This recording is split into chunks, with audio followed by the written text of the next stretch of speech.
Hi guys, कैसे हैं आप सब। आई होप ठीक हो। जैसे कि हम पढ़ रहे थे प्रोनाउन प्रोनाउन में एक क्लास हम पढ़े कि प्रोनाउन किसे कहते हैं। दूसरी क्लास में हम पढ़े टाइप ऑफ प्रोनाउन। प्रोनाउन कितने प्रकार के थे, तो 11 प्रकार के हम प्रोनाउन को देखे। जो 11 टाइप के प्रोनाउन थे उनको उनके बारे में एक एक करके हम सबके बारे में आपको परिचय करवाए कि कौन सा प्रोनाउन क्या होता है, उसका हिंदी नेम भी बताए। आज इस क्लास में हम आपको बताएंगे। इसके पहले वाले क्लास में हम पढ़े थे पहला प्रोनाउन जो था हमारा पर्सनल प्रोनाउन। पर्सनल प्रोनाउन को बहुत ही डिटेल से पढ़े हम, बहुत ही अच्छे से पढ़े। उसी में एक शब्द आपको मिला था इट। इट जो है पर्सन के लिए, देखिए ये पर्सनल प्रोनाउन थे। I we you they he she it, इतने थे हमारे पर्सनल प्रोनाउन। पर्सनल का मतलब होता है पर्सन, व्यक्ति से, जो प्राणी बोधक हो, जो सजीव हो। लेकिन इट का प्रयोग हमेशा निर्जीव के लिए किया जाता है। लेकिन पर्सन में इट का प्रयोग आया था। पर्सन में इट का प्रयोग क्यों आया था, तो आप कहेंगे बच्चों के लिए आया था, जो छोटे बच्चे होते हैं जिसका जेंडर हमको नहीं पता होता है। और जानवरों के लिए, जो जिस जानवर के हमें जेंडर नहीं पता होते, उनके लिए हम इट का प्रयोग करते हैं। तो इट का प्रयोग इसके अलावा भी कई तरीके, कई जगह होते हैं। तो आज इस क्लास में उसी इट के प्रयोग को हम बस पढ़ेंगे कि इट का प्रयोग, इट जो कि एक सर्वनाम है, उसका प्रयोग बहुत ही इंपॉर्टेंट है।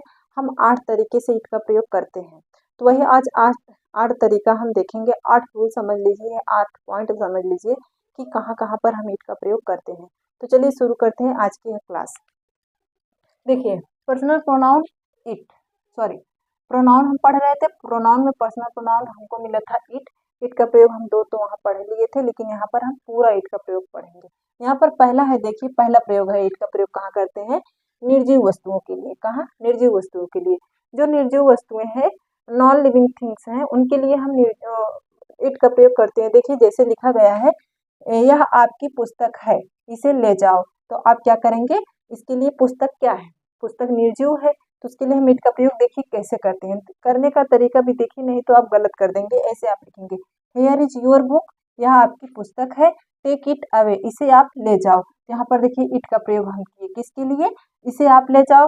किसको ले जाओ? पुस्तक को ले जाओ। तो पुस्तक के लिए हम क्या लगाए? इट का प्रयोग किए। ये निर्जीव था। पहला पॉइंट तो इजी था, सब जानते थे कि निर्जीव वस्तुओं के लिए हम इट का प्रयोग करते हैं।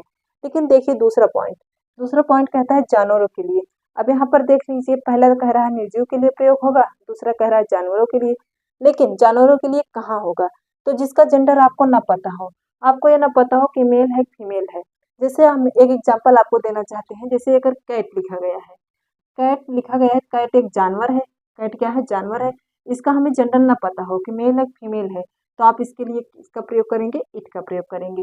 देखिए कैसे, यहाँ पर देखिए जैसे लिखा गया है, she loves her cat and can not do without it. वह अपने बिल्ली से बहुत प्यार करती है और उसके बिना रह नहीं सकती। किसके बिना नहीं रह सकती? तो बिल्ली के बिना नहीं रह सकती। तो उसके बिना, जो उसका लिखा गया है, उसके लिए हम किसका प्रयोग करें? इट। देखिए, सी लव हर कैट, वह अपनी बिल्ली से बहुत प्यार करती है। Can not do without it, और वह, एंड मतलब और वह और वह उसके बिना नहीं रह सकती। तो उसके उसके किसके बिना? बिल्ली के बिना। तो उसके के लिए क्या लगा है? इट का प्रयोग किया गया। कहाँ पर? जानवर की। उसकी कौन है? कैट है। ठीक है, कैट के बारे में बात हो रही। कैट क्या है? एक जानवर है। इसका जेंडर नहीं पता है कि मेल है फीमेल है, इसीलिए इसका लगाया गया, इट का प्रयोग लगाया गया, इट का प्रयोग किया गया। आगे देखिए, यहाँ पर सी अगर देख रहे होंगे तो सी लड़की है कोई, उसके बारे में बात हो रही है। बिल्ली के बारे में बात नहीं, वो कह रही है कि उसे बहुत पसंद है। क्या पसंद है? कैट। यहाँ पर बिल्ली के बारे में नहीं बात हो रही है। अगर आप सोच रहे हैं बिल्ली के बारे में यहाँ सी लिखा गया, तो यहाँ बिल्ली के बारे में सी नहीं लिखा गया। किसी लड़की को बताया जा रहा है, क्योंकि सी लड़की के लिए आता है। लड़की को बताया जा रहा है कि उसे बिल्ली बहुत पसंद है और वह उसके बिना नहीं रह सकती। किसके बिना? कैट के बिना। कैट के लिए हम क्या लगाए? इट। और इसकी हिंदी थी उसके। आगे देखते हैं तीसरा है छोटे बच्चों के लिए। छोटे बच्चे कौन? जिसका जेंडर हमको ना पता हो। कोई बच्चा खेल रहा है, आपको नहीं पता हो मेल है फीमेल है, तो आप उसके लिए इट का प्रयोग करेंगे। ठीक है, देखिए आगे आप लिखते जाइएगा। जब जेंडर जेंडर ना पता हो, जब जेंडर ना पता हो, चाहे जानवरों के लिए हो चाहे छोटे बच्चों के लिए, तो वहां पर हम इट का प्रयोग करते हैं। देखिए जैसे, व्हेन आई सा the child it was laughing, जब मैंने बच्चे को देखा तो वह हंस रहा था। तो यहाँ पर देखिए लिखा गया है, व्हेन आई सा द चाइल्ड, जब मैंने बच्चे को देखा, इट वाज लाफिंग, वह हंस रहा था। तो यहाँ इट का प्रयोग वह के लिए हुआ। वह कौन? बच्चा। कौन? बच्चा। बच्चा का जेंडर नहीं पता, इसीलिए कौन हंस रहा है, बच्चा ही तो हंस रहा है, तो उसके लिए लगा दिया है इट वाज लाफिंग, वह हंस रहा था। तो वहां पर जेंडर नहीं पता था, इसलिए हम इट का प्रयोग किए। आगे देखते हैं, चौथा है टू बी क्रिया के पूर्व जब अस्थायी उद्देश्य हो और अस्थायी उद्देश्य बाद में आए, रियल उद्देश्य बाद में आए, तो उसके लिए हम किसका प्रयोग करते हैं, उसका हम टू बी का प्रयोग करते हैं। अब आपके मन में एक सवाल उठ रहा होगा कि टू बी किसे कहते हैं। ठीक है, टू बी होता है हेल्पिंग वर्ब का पार्ट है। ठीक है, हेल्पिंग वर्ब हम जब वर्ब पढ़ेंगे तो वहाँ पर हम पढ़ाए भी हैं, तो वहाँ पर हम हेल्पिंग वर्ब बहुत ही डिटेल से बताए हैं। हेल्पिंग वर्ब जो मेन वर्ब की हेल्प करता है उसको हेल्पिंग वर्ब कहते हैं। हेल्पिंग वर्ब 3 तरीके के होते हैं। पहला होता है to be, to do, to have और तीसरा होता है टू डू। यहाँ पर हम टू बी क्रिया की बात कर रहे हैं, तो टू बी के अंतर्गत कौन कौन सा आता है, तो आप कहेंगे टू बी के अंतर्गत आता है is, am, are, was, were, was, were. ठीक है, टू हैव के अंतर्गत आता है had, has, have and had. और टू डू के अंतर्गत आता है डू, डिड और डज। ठीक है, तो ये थे हमारी हेल्पिंग वर्ब के 3। हेल्पिंग वर्ब यहाँ नहीं बता रहे हैं, बस यहाँ पर टू बी आ गया तो आप सोचेंगे टू बी है क्या, तो टू बी हेल्पिंग वर्ब का एक टाइप है। हेल्पिंग वर्ब 3 तरीके के होते हैं। पहला होता है टू बी, दूसरा है टू है, तीसरा है टू डू। टू बी में आता है is, am, are, was, were. To have में आता है हैज, हैव, हैड। और टू डू में आता है डू, डज, डिड। हमें टू बी को देखना है टू बी के। ठीक है, टू बी क्रिया के पूर्व, देखिए क्रिया है, कौन सी क्रिया, हेल्पिंग वर्ब है, सहायक क्रिया है। ठीक है, मेन वर्ब की हेल्प करता है। तो कह रहा है टू बी क्रिया के पूर्व, टू बी जो क्रिया है हेल्पिंग वर्ब है, उसके पूर्व जब अस्थायी उद्देश्य हो और रियल उद्देश्य बाद में हो, तो उसके लिए हम इट का प्रयोग करते हैं। देखिए जैसे लिखा गया, एग्जाम्पल से समझिए। It is fortunate to get god good name and fame. कह रहा है नाम और प्रसिद्धि पाना भाग्य की बात है। यहाँ पर देखिए कह रहा है टू, यहाँ पर देखिए इज आया। इज क्या है, टू बी का एक क्रिया है। ठीक है, टू बी क्रिया है, इज है, इसके पहले हम इट का प्रयोग कर रहे हैं। तो अब किसके लिए कर रहे हैं, जब अस्थायी उद्देश्य हो, जैसे अभी प्रसिद्धि मिलेगी कि नहीं मिलेगी ये अस्थायी है, और बाद में उसका रियल उद्देश्य, रियल वास्तविक उद्देश्य क्या था, प्रसिद्धि पाना। ठीक है, तो वहां पर भी हम इट का प्रयोग किए। आई होप आपके समझ में आ गया हो। चौथा देखें, पांचवा देखेंगे, बाद में आने वाले नाउन या प्रोनाउन के बदले भी हम इट का प्रयोग करते हैं। जैसे लिखा गया है आई was she who got the national award. यहाँ पर लिखा गया है राष्ट्रीय पुरस्कार पाने वाली यही थी। मतलब किसी लड़की की नाउन या प्रोनाउन हो सकता है, तो यहाँ पर नेशनल अवार्ड तो कोई नाउन ही पाएगा। ठीक है, नाउन के स्थान पे तो प्रोनाउन का यूज होता है, तो यहाँ पर नाउन या प्रोनाउन हो सकता है जो बाद में आएगा, उसके स्थान पर हम इट का प्रयोग करेंगे। देखिए जैसे लिखे I was she who got the national award. It was she, sorry यहाँ पर इट होगा, आई नहीं होगा, इट वाज। यहाँ पर देखिए it was she he got the national award. यह वही है जो राष्ट्रीय पुरस्कार पाने वाली यही थी। मतलब किसी लड़की की बात की जा रही है तो उस लड़की के लिए हम किसका प्रयोग करेंगे, इट का। आगे देखते हैं छठवां क्या है, अव्यक्त क्रिया। अव्यक्त मतलब जिस क्रिया को अब व्यक्त ना किया गया हो, व्यक्त ना कर पाए, ना किया जाए, उसके लिए हम इट का प्रयोग करते हैं। जैसे देखिए करता, सॉरी क्रिया नहीं, करता।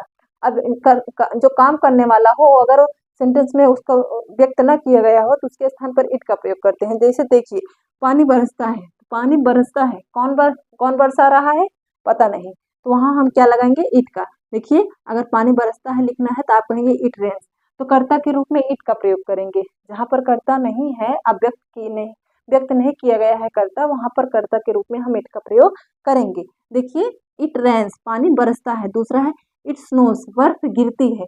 यहाँ पर कौन गिरा रहा है, क्यों गिरा रहा है, कुछ नहीं आता पता है, तो कर्ता के रूप में हम किसका प्रयोग करें, इट का प्रयोग। आगे देखिए इट ब्लोस मतलब हवा बहना।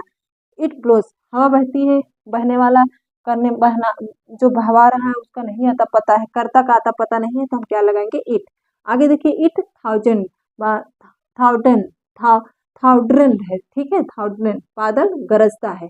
आगे देखिए यहाँ पर जब क्रिया कर्ता नहीं पता हो, कर्ता व्यक्त ना किया गया हो, तो वहां पर हम इट का प्रयोग करते हैं। आगे देखिए सातवां है मौसम। कहाँ पर, मौसम, समय, दिन, माह बताने के लिए हम इट का प्रयोग करते हैं। इसको ध्यान में रखिएगा, मौसम, समय, दिन, माह अगर बताना हो तो आप इट का प्रयोग करेंगे। जैसे इट इज क्लाउडली, मौसम है ना बदली, अब कहते हैं ना बहुत आज बदली हुई है, तो उसी को बदली, ठीक है। इट इज क्लाउडली, अगर कहना है कि बदली है तो आप कहेंगे इट इज क्लाउडली, ठीक है, क्योंकि वहां पर मौसम व्यक्त किया जा रहा है। इट इज विंटर, देखिए यहाँ पर भी मौसम व्यक्त किया जा रहा है, समय व्यक्त किया जा रहा है। विंटर मतलब होता है शीत, इट इज विंटर शीत है। It is not hot day, गर्मी है, यहाँ पर क्या बताया जा रहा है, मौसम। आगे देखिए इट इज 2 o'clock, 2 बजे है, तो यहाँ पर बताया जा रहा है समय। आगे देखिए इट इज अक्टूबर, अक्टूबर का महीना, यहाँ पर माह बताया जा रहा है, ठीक है। इट इज हॉट डे, अगर यहाँ पर देखिए गर्मी का दिन है, यहाँ पर डे दिन बताया जा रहा है। तो अगर ये सब बताना हो तो आप इट का प्रयोग बिना सोचे समझे कर सकते हैं, मौसम, समय, दिन, माह बताने के लिए। आगे देखते हैं आठवां। आठवां कह आठवां कहता है किसी पहले कहे हुए कथन के बारे में। अगर कोई कथन पहले कहा है, उस कथन को ना दोहरा करके उसके स्थान पर हम इट का, उस व्यक्ति का नाम ना लेकर के उसके स्थान पर हम इट का प्रयोग करते हैं। देखिए जैसे he is telling what is not true as he know it, वह जो कह रहा है वह सच नहीं है, इसे वह जानती है, इसे वह जानती है। कोई जानता है उसके बारे में ना, उसको नाम ना लेकर के उसके स्थान पर हम किसका प्रयोग करेंगे, उसके स्थान पर हम इट का प्रयोग करेंगे, ठीक है। ये 8 रूल थे या 8 पॉइंट थे कह सकते हैं, या 8 नियम कह सकते हैं इट के सर्वनाम के प्रयोग के।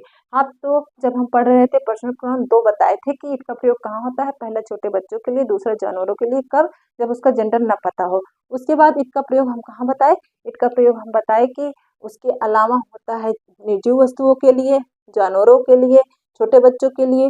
टू बी क्रिया के पहले टू बी क्रिया is, am, are, was, were है, क्रिया हेल्पिंग वर्ब हम बहुत ही डिटेल से बताए हैं, हमारे प्लेलिस्ट में क्लास है, वहां से आप जाके देख सकते हैं। उसके बाद देखिए हम बताए टू बी क्रिया के पहले होता है, बाद में आने वाले नाउन या प्रोनाउन के बदले किया जाता है। जिस वर्ड में, जिस सेंटेंस में कर्ता ना व्यक्त हो तो वहां पर भी हम इट का प्रयोग करते हैं। और 7वां था मौसम, समय, दिन, माह बताने के लिए भी इट का प्रयोग करते हैं। 8वां था किसी के पहले कहे हुए कथन के बारे में अगर बताना हो तो वहां पर भी हम इट का प्रयोग करते हैं।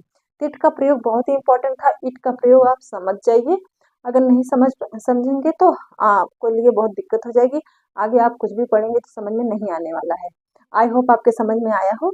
हम आगे मिलते हैं अगले प्रोनाउन के साथ। पहला हमारा था पर्सनल प्रोनाउन, इसके पहले वाले क्लास में बताए हम प्रोनाउन के प्रकार और पर्सनल प्रोनाउन। उसके बाद उसमें एक आया था इट, इट का हम एक पूरा नियम बता दिए 8 प्रकार के कि इट का प्रयोग कैसे होता है। अगले क्लास में पढ़ेंगे रिफ्लेक्सिव प्रोनाउन और उसको भी डिटेल से पढ़ेंगे, उसमें क्या क्या है उसको देखेंगे।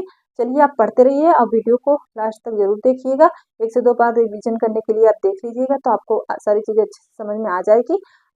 आपसे एक रिक्वेस्ट करना चाहते हैं गाइस कि अगर आप चैनल पे नए हैं तो चैनल को सब्सक्राइब कर लीजिए, क्योंकि और उसके पास आने वाले बेल आइकन को भी प्रेस कर लीजिए ताकि हम जो भी वीडियो अपलोड करें आपके पास नोटिफिकेशन तुरंत पहुंच जाए और आप अच्छे से इंग्लिश पढ़ना, बोलना, लिखना सीख जाए। क्योंकि बोर्ड एग्जाम है आगे, उनके लिए भी बहुत इंपॉर्टेंट है। उन सारे बच्चों के लिए आप इस वीडियो को शेयर कर दीजिएगा, इस क्लास को शेयर कर दीजिए ताकि वो भी पढ़ के अच्छा स्कोर करे एग्जाम में। चलिए मिलते हैं अगली क्लास, तब तक के लिए बी पॉजिटिव, बी हैप्पी।